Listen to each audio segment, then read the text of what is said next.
c'est le Culture Mag. Merci d'être avec nous pour ce petit tour des actualités culturelles. Au sommaire de cette émission, entretien avec l'auteur journaliste Ayman Sikseck, israélien arabe, qui reviendra sur le conflit identitaire qui concerne un bon nombre de musulmans comme de chrétiens en Israël. Et dans un tout autre registre, direction San Diego, où se tient le Comic-Con, et nous reviendrons sur le patriotisme de Gal Gadot, l'actrice israélienne qui incarnera Wonder Woman dans le prochain Batman vs Superman, dont les premières images ont été présentées pendant ce festival gigantesque de bandes dessinées et de films fantastiques. Enfin, un autre festival, celui-ci en Pologne, qui réunit des artistes du monde entier autour de la culture juive. Cette année, un focus particulier sur la culture mizrahite. Nous en verrons les particularités. Allez, on passe à notre invité du jour, Ayman Sikseck, je le prononce correctement, j'espère. Vous êtes un auteur et journaliste et vous vivez très près de nos studios ici à Jaffa. Et vous allez nous parler du conflit identitaire entre l'identité arabe et israélienne. Je vais commencer par lire à nos téléspectateurs ce très beau statut que vous avez vous-même écrit sur Facebook. Ça donne tout de suite le ton. Vous voyez les images de Gaza et vous êtes horrifié. Puis ensuite, votre meilleur ami est mobilisé par l'armée et vous vous en faites pour lui. Vous attendez ses messages, vous vous faites les pires films dans votre tête. Il ne reviendra peut-être pas. Vous lui dites de faire attention à lui, mais où vous trouvez-vous quand vous le prévenez du danger? Qui êtes-vous quand vous vous faites un sang d'encre? Votre mère a de la famille à Sajaya. Hier, elle ne pouvait pas s'endormir à cause de ce soldat et à cause de cette triste farce qui vous dégoûte et ce bain de sang à Gaza. Mais en même temps, vous priez pour la sécurité des soldats et vous n'êtes pas sûr si votre cœur est en train de s'élargir pour pouvoir accepter plus ou si il a complètement perdu sa route. Quel genre de réponse vous recevez à ce message?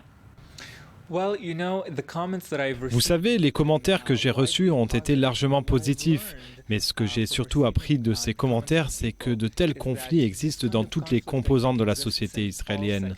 Des gens venus d'horizons différents en Israël, qu'ils soient juifs ou arabes, de droite ou de gauche, ressentent dans leur propre vie d'autres versions du conflit que j'ai décrit. Ils peuvent soutenir l'opération militaire à Gaza tout en étant horrifiés par ce qu'il se passe là-bas, ou à l'inverse, peuvent être contre l'opération tout en étant solidaires du droit d'Israël à se protéger.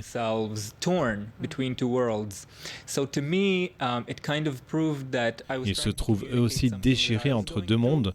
Donc pour moi, cela prouve que si j'essayais d'exprimer ce que je traversais, cela a aussi fait écho à une sorte de conflit qui est aujourd'hui caractéristique, je pense, des jeunes Israéliens.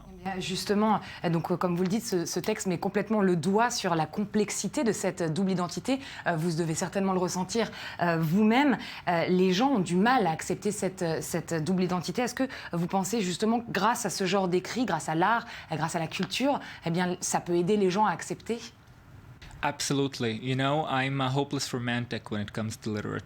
Absolument, vous savez, je suis un romantique désespéré lorsqu'il s'agit de littérature. Je pense que nous le voyons en Israël en ce moment, lorsque les gens, et particulièrement les artistes, s'expriment ouvertement quant à la situation actuelle et s'éloignent du consensus, ils sont très vivement critiqués. Mais je pense que la littérature a le privilège de se servir de votre empathie, de vous faire voir des choses que vous n'auriez jamais vues autrement, vous mettre dans la peau d'un autre, tout en conservant un sentiment de sécurité, ce qui vous permet de ressentir quelque chose de différent. Donc la réponse est oui, de ce point de vue, je crois au pouvoir de l'écriture. Et vous parlez de compassion, est-ce qu'on manque de compassion ? Je ne pense pas qu'Israël manque de compassion. Je pense plutôt que le dialogue israélien manque de compassion. Il y a un écart entre ce dialogue israélien et les Israéliens eux-mêmes. Vous pouvez voir cela quand il y a des manifestations à caractère fortement raciste et que d'une part, il y a une forte réaction publique contre ce racisme et que d'autre part, on ne voit pas vraiment le gouvernement les condamner. Il y a vraiment un grand écart. Je ne pense pas que les Israéliens manquent de compassion. Au contraire, je pense qu'ils font partie de ceux qui en ont le plus. Mais elle tend à se perdre, spécialement dans des moments comme ceux-ci où la compassion peut être prise pour de la faiblesse. Nous devons nous rappeler quelles sont nos priorités, je pense. Comment vous voyez le futur de la société israélienne? Vous êtes optimiste? Eh bien, je suis pour un optimisme très prudent. Je pense en effet que les choses s'arrangeront.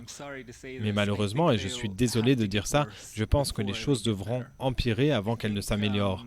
Je pense qu'on est en train de dévaler une pente dangereuse.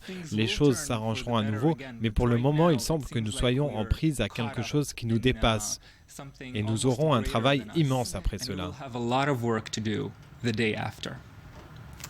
Et c'est quoi le futur pour vous? Sur quoi vous travaillez en ce moment? Je travaille sur un second roman, aussi sur le fait d'être un arabe israélien, et je pense qu'il y a un intérêt très très grand en Israël sur les auteurs arabes israéliens qui écrivent en hébreu. Donc je vous rassure, il n'y a pas qu'en Israël où les gens se posent la question sur la complexité de cette identité, c'est partout dans le monde. C'est très intéressant de savoir comment interagit la population israélienne arabe en Israël. Et si vous me permettez, j'aimerais revenir sur cet écrivain israélien arabe, Sayed Keshua, qui lui a décidé de partir. Oui, vous savez, Sayed Keshua était sans aucun doute un auteur très populaire en Israël et dans le monde, et il écrit bien sûr en hébreu. Il avait prévu de partir juste pour une année, mais en raison des récents événements, il a décidé de prolonger son séjour à l'étranger. Je pense qu'il avait le cœur brisé. Je pense, comme bon nombre d'entre nous, et la réaction du public qui était profondément affecté de le voir partir. Il y a bien de la compassion dans ce pays et un intérêt bien présent envers les Israéliens arabes à l'intérieur même d'Israël. Et en tant qu'Israélien arabe, c'est de là que vous voulez que l'intérêt s'éveille en premier. Le monde entier, c'est magnifique, mais vous voulez que votre foyer s'intéresse à vous tout d'abord. Et c'est tant mieux comme ça. Merci beaucoup, Ayman, pour ce témoignage et encore bravo pour cet écrit, ce statut Facebook. Merci beaucoup. Ça fait donc 24 ans que le Festival des cultures juives rassemble des artistes du monde entier sur l'une des places emblématiques du quartier juif de Kazimierz. Cette année, une attention toute particulière donnée à la culture juive orientale, mizrahite. David Gombin et Paz Hideng se sont rendus sur place. Ils ont eu la chance de suivre le trompettiste Frank London et la jeune chanteuse Netta El-Kayam. Voici leur reportage. Plus de 16 000 personnes rassemblées sur l'une des places principales de Cracovie en Pologne. Shalom sur Szeroka Street, le temps fort du Festival des cultures juives de Cracovie. Pour la 24e édition, 10 jours de concerts, conférences et ateliers se succèdent au cœur de l'ancien quartier juif de Kazimierz, faisant de ce festival l'un des plus importants de son genre.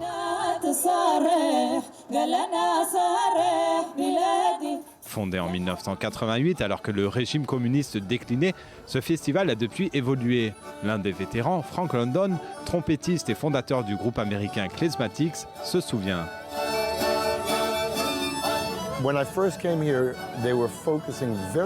La première fois que je suis venu, le focus était porté sur la musique ashkénaze et sur les chansons yiddish. Quelques trucs polonais, mais pour la plupart de la musique ashkénaze qui essayait de reproduire la culture qui se trouvait à cet endroit même. Il y a quelques années, ils ont commencé à porter leur regard sur Israël et sur la culture israélienne.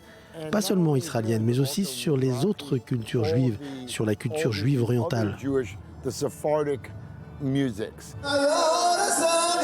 La culture orientale ou mizrahite, l'un des thèmes mis en valeur cette année. Parmi les groupes se représentant à Cracovie, la jeune Netta El-Kayam et son ensemble.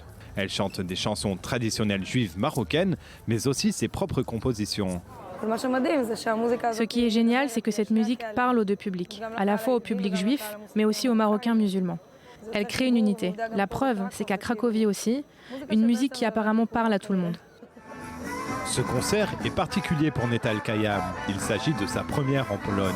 Un public qui découvre ce genre musical.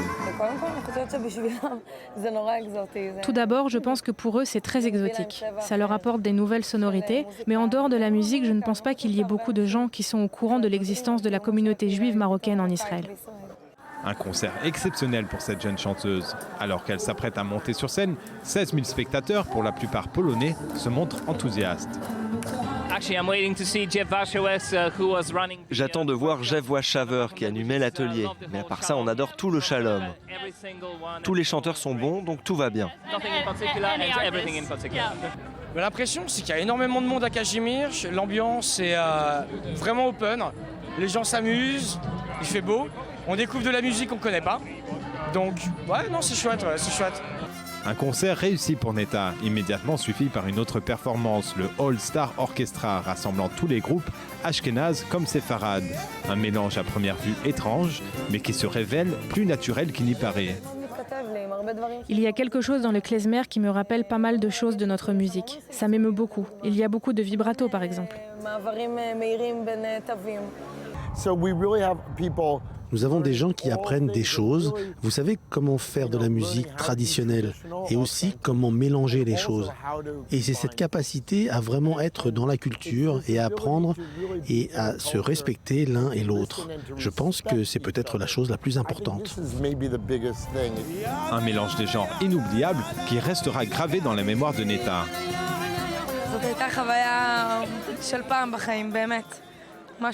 C'était une expérience unique, vraiment, quelque chose d'extraordinaire. Et j'ai vu que vraiment la musique unit les gens. Cela me fait croire en mon chemin et en mon objectif, et me donne l'envie de continuer. Pour sa 24e édition, la soirée de clôture du festival aura battu des records d'affluence. Près de 20 000 personnes se seront massées sur la place Sheroka. Un festival qui aura battu un autre record, celui de l'ouverture musicale.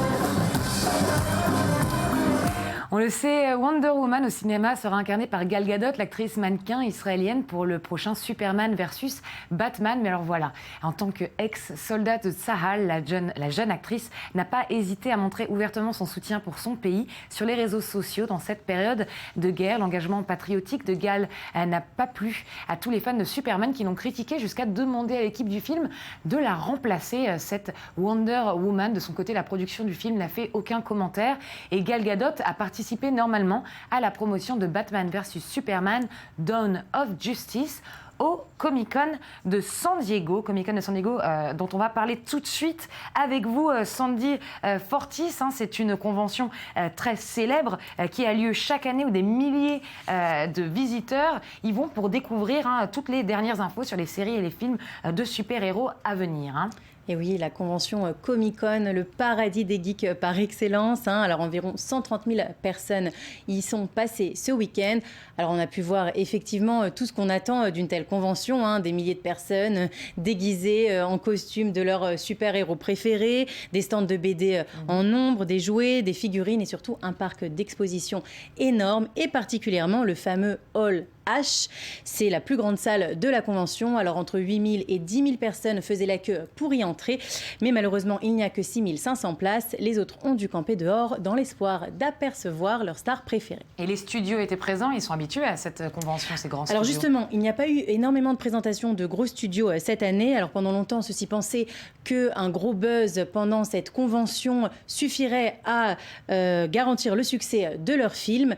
Et finalement, cette théorie s'est avérée plutôt inexacte. Donc, ils évitent désormais d'investir trop d'argent dans ce genre d'événements. Alors, évidemment, les gros films dérivés des bandes dessinées étaient tout de même présentés, mais Hollywood était nettement moins remarqué cette année. Et on a découvert des choses alors pour ce cru 2014 ? Évidemment, les fans sont venus pour avoir un premier aperçu des gros films en préparation, des projets en cours. Et même si concrètement, on retrouve généralement ce genre d'informations sur Internet après et même parfois pendant le salon. Alors cette année, on a pu découvrir, vous en parliez, les premières images de Batman versus Superman. Warner Bros a présenté le premier teaser de ce film avec Ben Affleck et Henry Cavill.